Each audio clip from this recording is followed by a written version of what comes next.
Hey guys, welcome to the Review Show. My name's Austin. You see me now, now you don't.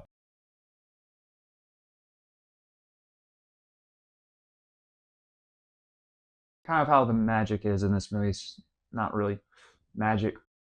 Yeah, that was stupid. The Forest Horsemen and a new generation of illusionists vie to bring down a worldwide criminal network. I'll say this, there were some fun bits in this film when the magic was actually magic. Most of the magic in this film isn't really magic. I'll hold that off for a bit. But there was one really cool part that takes place in this museum and trying to get this diamond, and they had to do like some actual swappery when it came to its case. Like that was actually kind of cool, and like the way that it still went out was stupid. Like the how we get to that point, but the actual magic trick itself was actually it's like, okay, see, that's magic, not what like I did at the beginning of the video, where it's just a simple edit trick.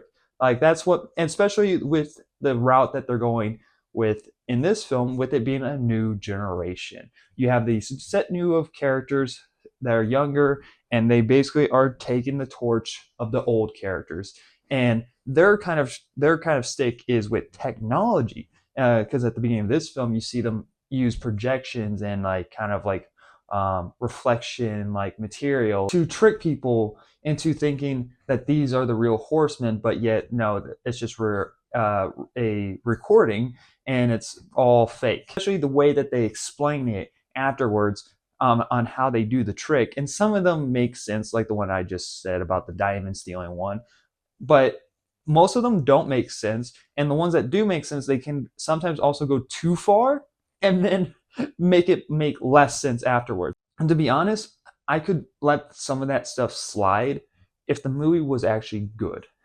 But it ain't. The story is so convoluted. It doesn't make any sense. There's so many plot holes, especially towards the end. Like the characters in this film are boring. They're not interesting. I never really cared about any of them. Even the Force Musketeers or the Force Horsemen, the four horsemen. This is whatever the fuck they're called. I didn't give a shit about any of them. I really didn't. Just that cliche writing where the original cast hate each other. They split up, and now they have to come back together, get over their odds of one another without actually getting over one of their odds. They just kind of just accept with one another, and they just do what they do previously. And next you have the new generation who are now showing them up and like, haha, I'm doing this better than you. Like you literally have a whole entire scene where the camera swings around all of our characters, and they are trying to show all the magic tricks that they know, and impress one another. And again, the magic in this isn't fucking real. It's all CGI. It's just someone doing some edit in on a computer. And so yeah, it's like visually it looks cool, but it's like it doesn't really make any sense when you actually fucking think about it. And that's the problem with this film. If you're someone that is going to go in, you're not going to think about anything, or not, you probably have a good time with this film. If you're not paying attention, you're on your phone or whatever, you're going to be like, yeah, it's pretty good. But if you're someone that's actually paying attention and trying to figure out what the fuck this movie is doing, it's going to piss you fucking off. And that's the state I'm in. And I guess the last thing to mention is the villain. I didn't really care about the villain. This is the most like cartoonish villain I've seen in a very long time.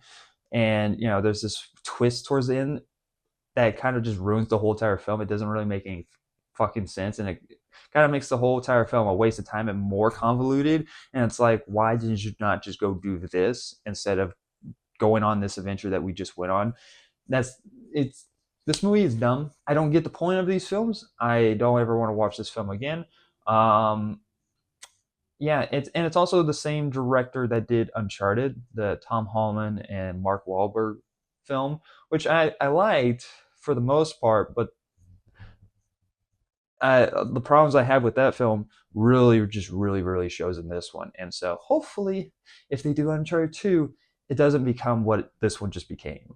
So yeah, I'm gonna give You See Me Now, Now You Don't a D minus. There's maybe one cool trick throughout the whole entire film, and there's some bits of it being impressive, but when you actually do think about it, it doesn't really actually make any sense, and you just see it more as CGI than anything else. So Let me know your guys' thoughts in the comment section below. Thank you guys very much for watching. Like always, I'll see you guys next review. Bye, guys.